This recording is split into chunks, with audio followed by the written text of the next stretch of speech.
With that being said, let's get moving. Today we have several goals, which include knowing how to identify students who need to be screened, what the ELPS is and its components, how to administer the screener, what to do with the results of the screener, as well as how to classify and support an English learner student.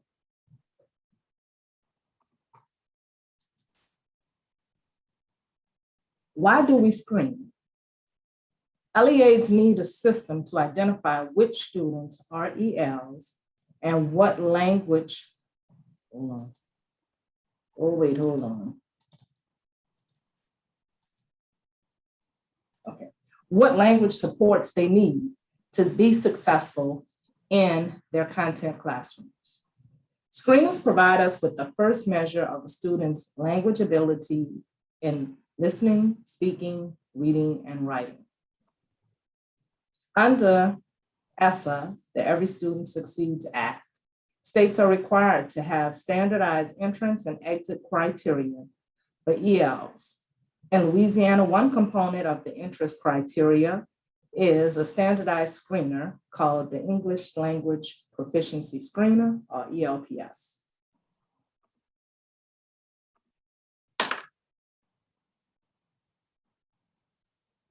ELPS is a tool for determining if students entering kindergarten through grade 12 are English learners who require language support services to continue developing proficiency in English. Students who do not score proficient on the ELPS will be identified as an EL and can receive an English learner accommodation checklist. The screener is designed to assess a student's English proficiency in the 4 language domains, which are listening, speaking, reading, and writing. Since August 1st of 2019, it is mandatory for all districts to use ELPS as their EL screener. ELPS is free of charge for districts. Here we have a list of key dates. Currently, you have access to downloading the secure browser, which is used for test administration, as well as training modules and administration manuals are currently available for use. As of next week, TIDE will be open, which is used to set up for testing. And the test itself will be available for administration on August 3rd. And test materials for paper test materials, i.e. Braille materials, will also be available for order beginning next week. And those orders can be placed through assessment@le.gov. Reporting closes for initial ES score processing the first few weeks of August.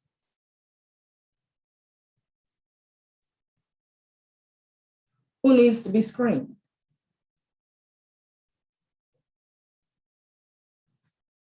Next. Before you can screen, students will require a LACID, so you may not be able to screen them at the time of registration. However, this time can be used to make the student feel more comfortable in hopes that when they are screened, the student will be able to give an accurate demonstration of his or her language ability. Whenever possible, give students a few days to acclimate to the school, the computer, and the test administrator. If a student is shy, you may wish to use the ELPT OTT, or the online training tool, before beginning ELPS. Use the student's native language to explain the purpose of the assessment and why it is important that they do their best. Practice the speaking part using the OTT a few times to familiarize the student with the process. Next. Individuals who do not speak English as their primary language and who have a limited ability to read, speak, write, or understand English can be considered ELs. To identify if a student is an EL, the school will provide a home language survey to all parents as part of the registration process. If a language other than English is listed on the survey, the student should be given ELPS within 30 days of registration. If the student is not proficient in English, parents will receive a notification letter from the school or LEA that indicates that the student's EL status, that indicates the student's EL status and asks for permission to give the student English language supports. The student will be identified as an EL until exiting the program. While the bullet point indicates that the parent has to give permission for the student to receive services, regardless of whether or not the parent gives permission to services, that student still will need to be assessed annually until they are able to provide, to demonstrate English proficiency. Next slide.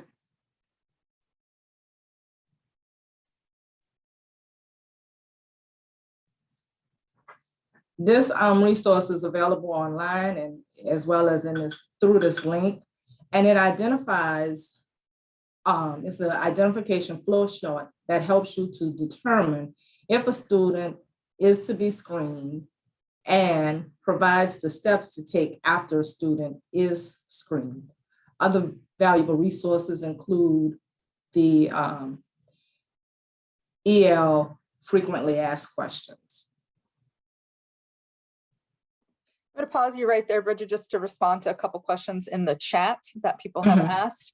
The secure browser does need to be updated every year. It is available to be downloaded and updated. I have actually done so on my computer already. So it is there. If you're having problems with that, just email assessment@. But yes, you do have to download the secure browser every year.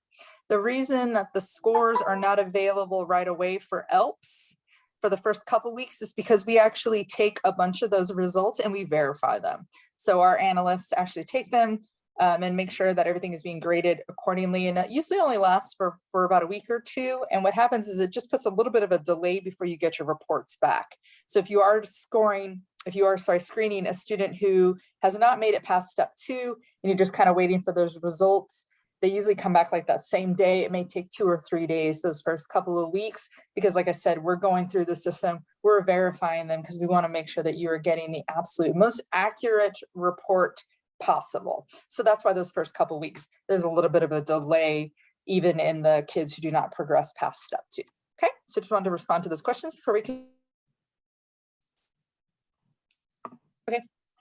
If the student has documentation of being in an EL program from another state, the student should still be screened with ELPS.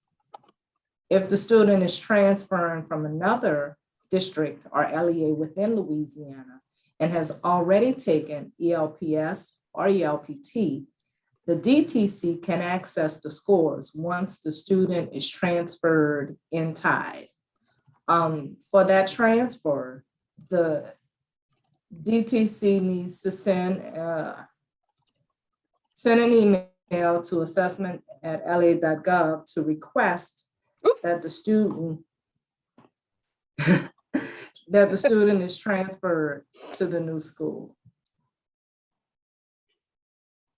Sorry, Bridget, I bumped something. Not a problem. So we're going to look at pre-K and kindergarten. Pre-K students are not eligible for EL services until they enter kindergarten. However, pre-K screening usually takes place during the spring and summer before an eligible student begins kindergarten. Enrolling kindergarten students will be screened as follows. During the months of August through December, kindergarten students who are enrolled in kindergarten will take the future kindergarten assessment. In January through March, students enrolled as kindergartners will take the kindergarten assessment. And then from March to July, current pre-K students who will be kindergartners in the upcoming year will test with the future kindergarten assessment, while current kindergartners will take the kindergarten assessment. And future kindergarten is comparable to the concept of pre-K. Next slide. If a student enrolled at an LEA with an accommodation plan, an IEP, a 504, or IAP, the accommodations plan should be consulted to see if screening for language proficiency is feasible. Applicable accommodations for statewide testing listed on an accommodation plan will be applied to the administration of ELPS. See the EL Accessibility and Accommodations Manual, which is posted in the ELPT portal for information on applicable accommodations. For questions on accommodations for ELPS, contact assessment@la.gov. If a student enrolls and have evidence of hearing or vision impairment that might impact certain domains on the ELPS, but does not have an accommodation plan, a domain exemption can be requested. Such requests should also be sent to assessment@la.gov. I'm going to respond to a couple more questions from the chat. So when we said the reporting system was closed, it's more that there's a delay those first couple of weeks, like I said, because we are verifying the scores that are coming in. We need to verify them before we release them to you all. It usually only takes us like a week to kind of do that. It goes very quickly, and then you guys start getting your results. No, kindergartner students do not take the ELPS screener twice. You just need to be aware that from August to December, the test that is available for kindergarten students is the future case, so the 0-0 test. The only difference on that test is the way that proficiency is determined. Okay, they only have to score a domain level 3 in each of the 4, okay? Where if they're in regular kindergarten, they have to score at least a 4 in all 4 domains in order to be considered proficient. And then Monica asked, when ELPS screening kinders, do we select 0-0 at kindergarten as the grade? So if you're screening them now, well, it's not open right now, but if you were, you would go ahead and select the 0-0. It is the only one that is available at this moment. Okay, so once the test opens next week, the only kindergarten test that'll be available is that 0-0 test. In January, it's only the kindergarten test that is available, but then in March, we open both of them. So then that is really from like March to about July, whenever the test closes, the whole system shuts down to reset for the next school year. You have to be very aware of which tests you're actually selecting, because we know that you're screening future Ks, and then you're also screening possibly students who are transferring in from another school system that have been in kindergarten for a while. What is considered proficient for high school students? Well, for anybody besides future K, it's a 4 in all 4 domains, or in every domain that they take. All right, sorry, Bridget, do you want to continue? Sure thing. Oh, I need to advance, there you go. Most students should take the screener in the grade band that coincides with the grade they will potentially enter. However, new students who might be identified as T9 should take the grade 9 through 12 screener unless they will be attending classes with 8th graders. Those students should take the grade 6-8 screener. And the table on the right shows the various grade spans, excuse me.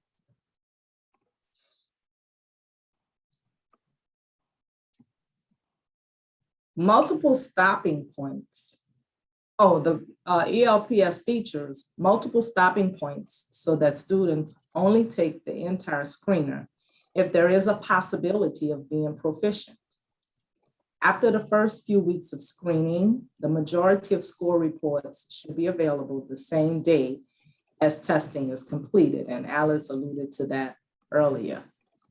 Alternative formats such as Braille are available and may be requested from the LDOE by emailing assessment@la.gov.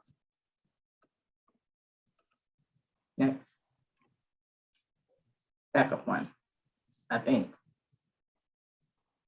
Okay, so what are the ELPS components? All right, so we have 3 steps. Step 1, practice items. And it's a general orientation to the test and its navigation. Session 2, secure items. It opens with speaking items graded on the fly by the TA and contains between 28 and 32 items across all language domains. Step 3 also contains secured items, and we indicated before the majority of students will complete testing at step 2. This third step is a continuation of the operational test for potentially proficient students. It contains about 18 to 24 items across the domains of reading, writing, and listening. Next. Step 1 consists of 4 to 6 items designed to familiarize the student with the testing platform. 3 to 4 items to determine students' comfort with technology, and it includes 2 practice speaking items. At the end of step 1, the TA will make 2 decisions.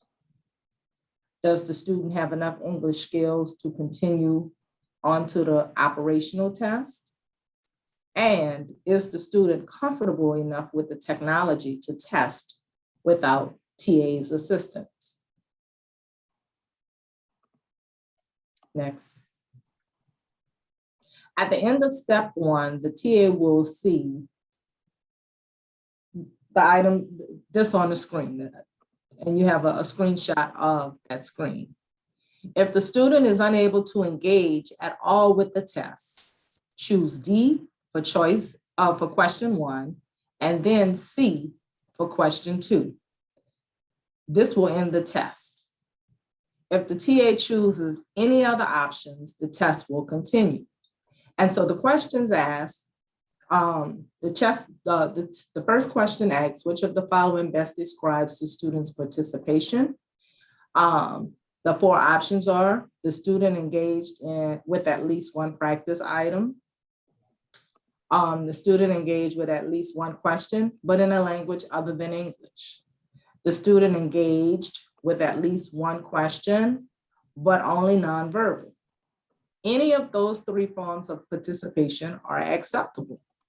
The student did not engage with any practice question in step 1. The second question asked, the second question, that's all right. The second question asks, following the first speaking task, how will the student continue on the test? The student can continue by working independently, and I'm paraphrasing. The student will continue and work one-on-one with the test administrator for technology help, or it's not applicable because the student will not continue the test. Next.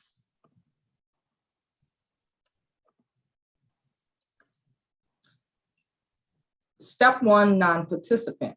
If the student is unable to participate in step 1 because of limited English, the TA may skip to the end of step 1 and follow the directions on the previous slide.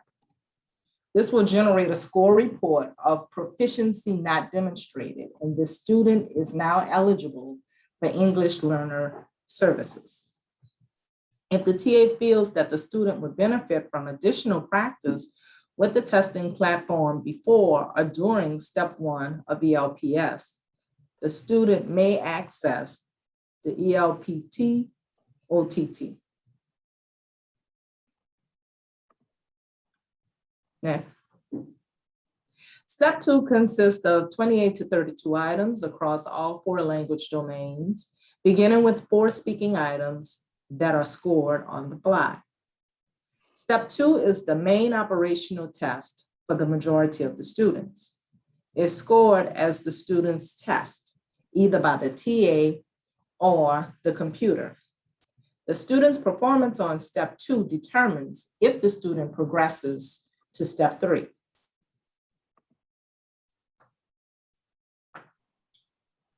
On-the-fly speaking scoring must be administered one-to-one. The student will record responses into the testing platform through a headset or a device microphone. During this section of the test, the headphones should be around the student's neck so the TA can hear the prompt as the student hears it. The microphone should be positioned near the student's mouth for an audible recording.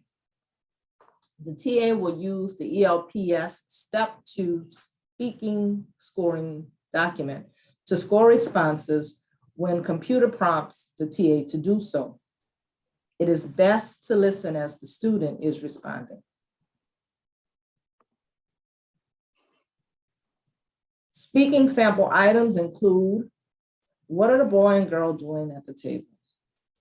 Where are the 2 girls? What is on the wall? What can you see through the window? With the 2-step TA screen, once the student finishes the speaking section, this screen will appear, and the screen is prompting the student to give the computer to the TA. The TA will score the speaking item and then be asked to return the computer to the student. Step 2 continues with tasks and questions from the remaining 3 domains. Once students reach the end of step 2, they will see a review screen similar to this one. Note that the red triangles indicate questions that have not been answered. Students will review their answers. For students who will not score proficient, the students will be prompted to select the End Test button. For students who have the potential to score proficient, the test will continue after the review screen. Approximately 25 to 30% of students will progress to step 3. Step 3 consists of 18 to 28 items across all 4 language domains that increase in difficulty. Speaking and writing items are sent to the vendor for scoring. Kindergarten and grade 1 have 2 speaking tasks and no writing constructed response items. The details, school reports will be available 3 to 7 days after the screener is submitted. High school students are given priority scoring. Next. While ELPS is untimed, the following are average times for student testing. This information can be beneficial in scheduling your screening sessions. Next.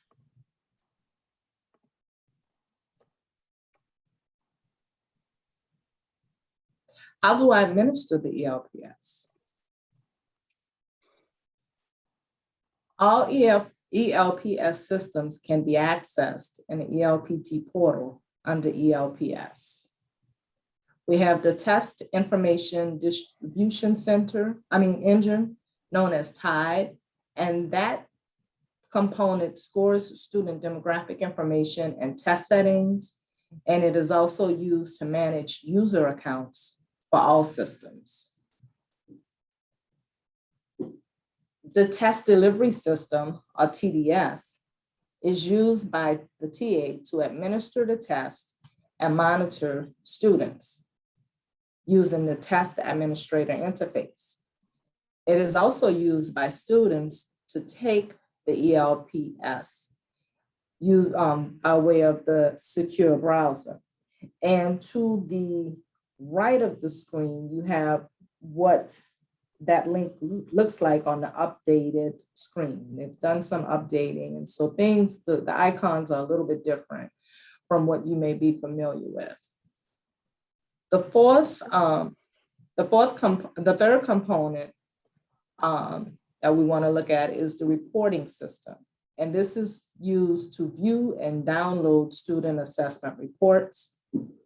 And the data entry interface is used primarily when using an accommodated version of the test, which does not allow the students to input their information directly into the computer.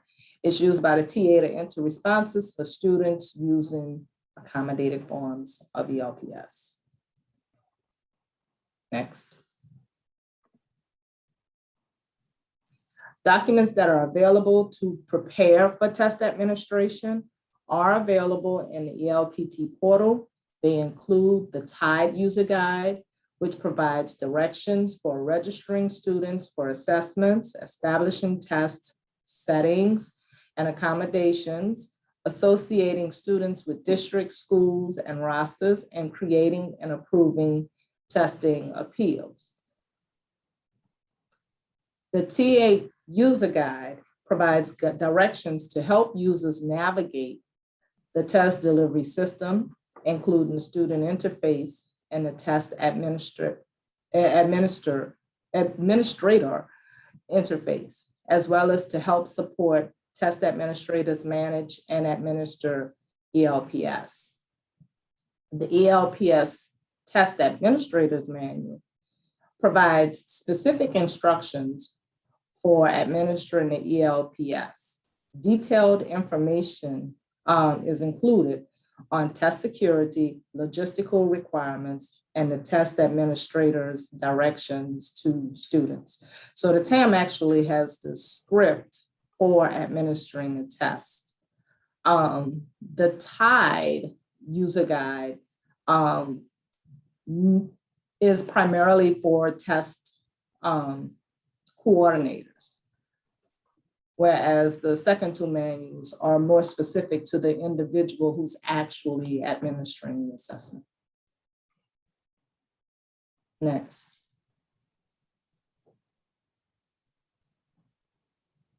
Other ELPS administration documents that are available include the ELPS Step 2 Speaking Scoring Document, the Report System User Guide, the ELPS/ELPT Accessibility and Accommodation Manual, as well as the Data Entry Interface Manual. Next.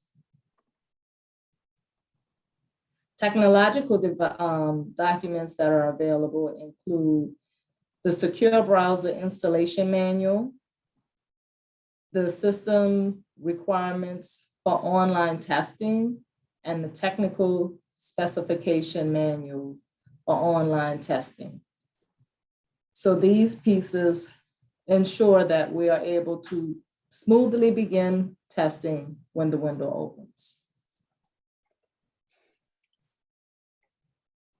Screener setup.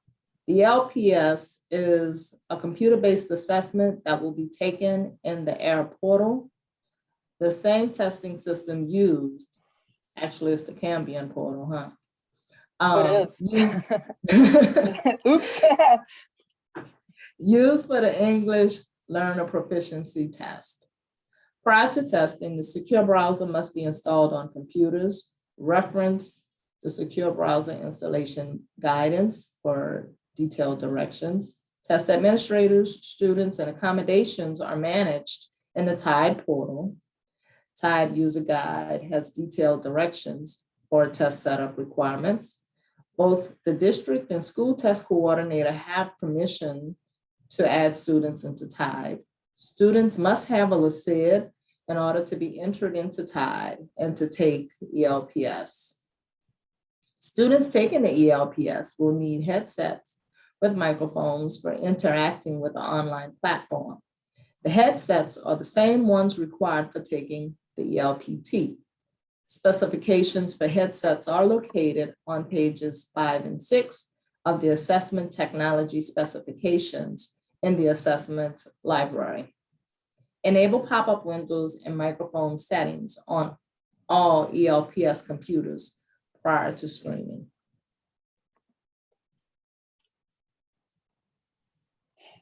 On August 3rd, TIDE will open for ELPS setup for the 2021-2022 school years. DTCs will receive an email with instructions to create an account. DTCs and STCs add users for ELPS administration under preparing for testing. Available roles for ELPS is district test coordinator, school test coordinator, as well as test administrator. Adding students. The DTC and the STC can add or upload students in TIDE under preparing for testing. Students must have a LACID to take the ELPS. If a student enrolls with an IEP or 504 plan, applicable accommodations can be entered into TIDE when adding the student or through the View Edit Student tab. Next.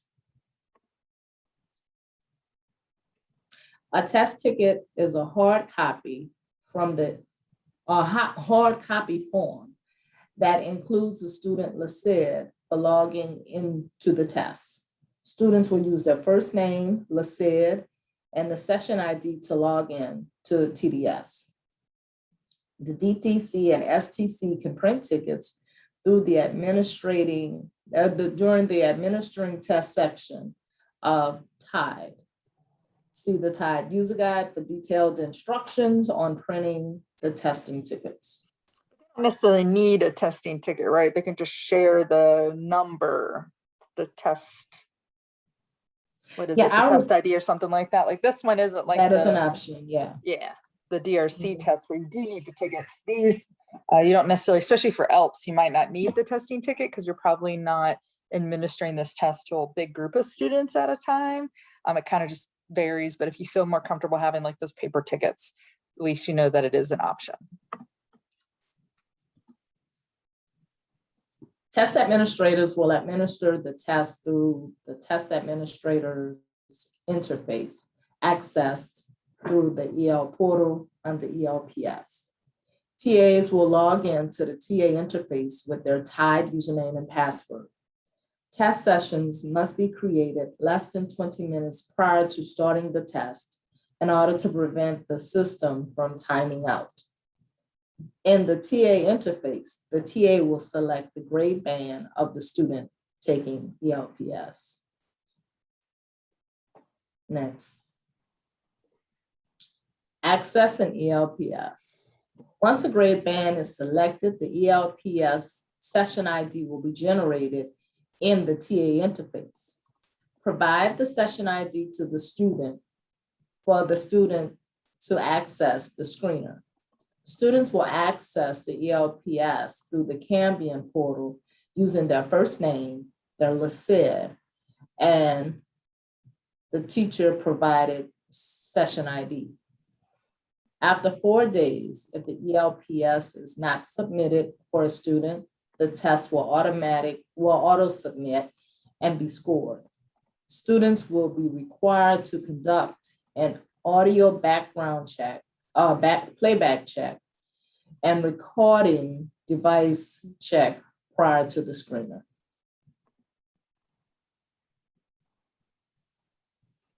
Here is a step review.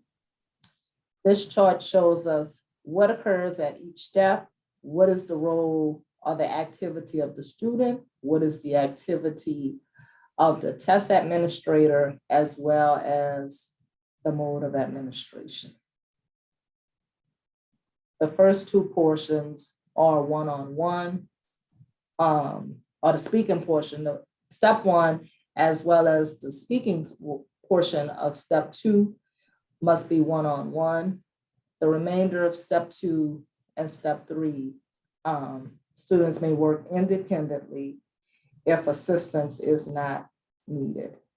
And so that group size doesn't necessarily have to be one-on-one. Thank you. So no, Eduardo, I'm looking at your question. If a student takes the ELP test, no, ELPS is not a diagnostic test. It is literally a screener. It is a one and done. It is only taken to identify if a student is an L. That's it. There are very, very, very few circumstances where you would ever administer ELPS more than once to a child. And in all situations, you're going to email us at LDOE to ask us about those situations. So there's seldom a reason that you would ever administer ELPS. ELPS was more than once. It was not designed to be a diagnostic. It is literally a placement test. That's why it's much shorter. That's why it is administered the way it is versus how we do ELPS, okay? All right, so now we're going to talk about what do we do with the results. So after we've administered this test, we've given the screener, what do we do with it? And it kind of depends on what kinds of results you're getting. Okay, so I'm going to talk to you about that. So they've attempted at least one question. So occasionally you will get a student who will sit down in front of the test. Maybe they'll start crying. They'll be so upset, and you won't actually be able to get them to administer, like to take any of the items. They won't engage with the computer, whatever. I mean, in most cases, we really recommend that maybe you just pause the test, let them try the OTT, maybe talk to them a little bit, try to get them relaxed, you know, a little acclimated. But sometimes it's just so overwhelming because they're not used to this technology. They're not used to all this English. They're not used to you. So in that case, you might just submit the test, like log them in, look at them, tell them, okay, Mija, it's okay. It's all right. I'm going to go ahead and submit the test. Like really all I need to know is that you need EL help. All right. And so then you just let them go. However, for most students, they will at least attempt some items. And what I have found sometimes is that a child might not be comfortable doing like a speaking item or a listening item, but they might be able to get their way through some reading and writing items. So it's just good to kind of let them get through, you know, that first portion of step 2. But if you see them struggling so much, like I said, with step 1, or they're breaking down, they're crying, they're having like, you know, it's turning into a traumatic situation. Yeah, don't press them to try to take the test, right? For most kids, it might be like, I know you're not understanding this, but maybe see if you can read a couple of items, or you can maybe respond to this simple question they're about to ask you. So kind of give them an opportunity. So if they've attempted at least one, they will get an ISR. So that's an individual student report. And the ISR will show you the overall proficiency status. And even though on ELPS, we give you like 5. We tell you there's 5. The reports for both ELPS and ELPS will only show you 3. They'll show you emerging, progressing, or proficient. That's it. Even though we've broken down progressing to progressing 1, 2, and 3, that doesn't actually show up on the reports, okay? So on ELPS, you'll just get the emerging, the progressing, the proficient. So that's why it's really important to look at their domain performance levels. So that's the information at the bottom that is according to what they can do based on each of the language domains, okay? So parents and guardians should be notified of the results through the letter. So after you're letting them know, hey, your child qualifies for EL services, this is the kind of program that we offer that we're recommending that they take part in, and here are their ELPS results, okay? That's where you'll just basically put progressing, emerging, proficient, whatever it is. If they're proficient, they don't get any services, right? But if they're progressing or emerging, they do. So you would probably give them that. You can even send them home a copy of the ELPS results if you want, though you don't have to. You just have to notify them of what their overall proficiency is. So not only is it used to determine EL program eligibility, and for some students that may be all you can get, right, is to determine that they are eligible for EL services. But they can also be used to make program particularly instructional decisions. So when you get the results, you can go and look at both the Louisiana connectors for ELs, and then also look at the, it's under ELPS, but the ELPS proficiency determinators, the the PLDs, proficiency level performance level descriptors. I'm sorry, there's so many acronyms, I forget what they stand for. And when you see like that a student is scoring, you know, like a level 1 in listening, it'll kind of describe what the student should be working on. And then you can then look at the connectors, because the connectors are broken down based on domain levels, and you can look according to the connector, and then there on the one pager, it breaks down the connectors by domain levels. So if you know that like a student is a level 1 in reading and writing, but a level 3 in listening and speaking, you'll know that they might be able to participate a little bit more orally with an assignment in English than they would be with reading and writing. And you might need to tell that teacher, or if you are that teacher, be aware that that child is going to need a few additional scaffolds in order to access any kind of reading and writing activities. We do recommend that you use this information as well when you're filling out the EL accommodation checklist, and we are in the process of updating that.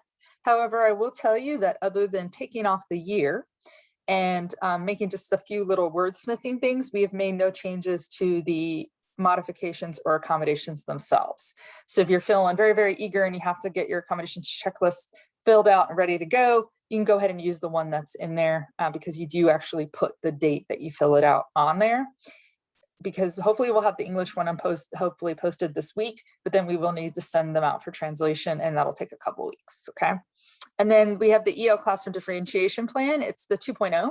So it has both the roster format and the individual plans for anybody who's looking for, like, what do I do with the information from ELPS?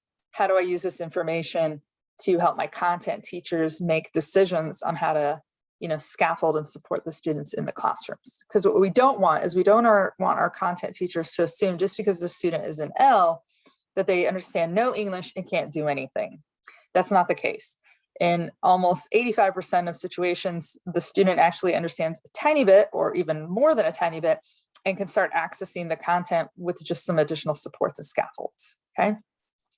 So very important to kind of have those conversations and keep the content teachers abreast of how students are doing when they're new, and then of course, you know, later when you get their ELPS results.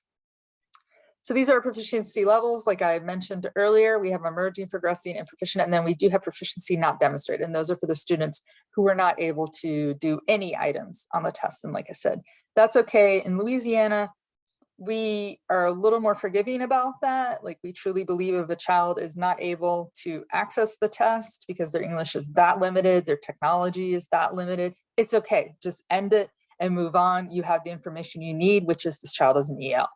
But if you can get them to do a couple, you know, continue on. Because like I said, I've seen lots of kids who really don't understand if I'm trying to speak to them, but they're able to use their cognates and things like that with the reading and the writing test. And that information is actually really good to share with a content teacher, right?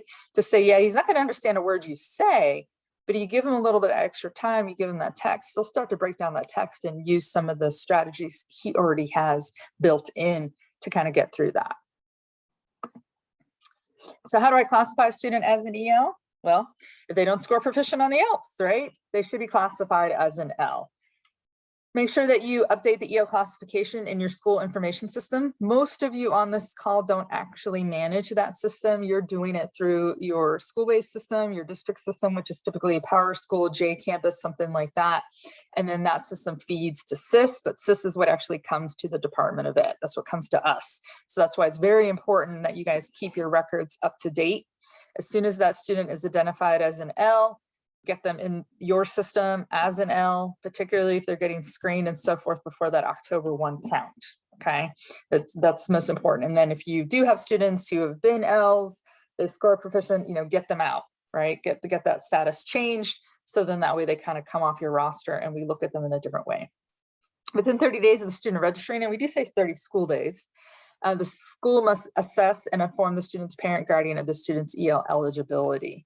And this is a federal requirement, okay? They have to be notified within 30 days that their child has been identified as an L. And we've changed the parent notification letters on the Department of Ed on our website. We changed them last year because the parent just needs to be notified. You don't necessarily have to have the letter signed to like give permission to provide those services, because actually EL services themselves, the content-based ones, the classroom ones, those are mandatory for all students.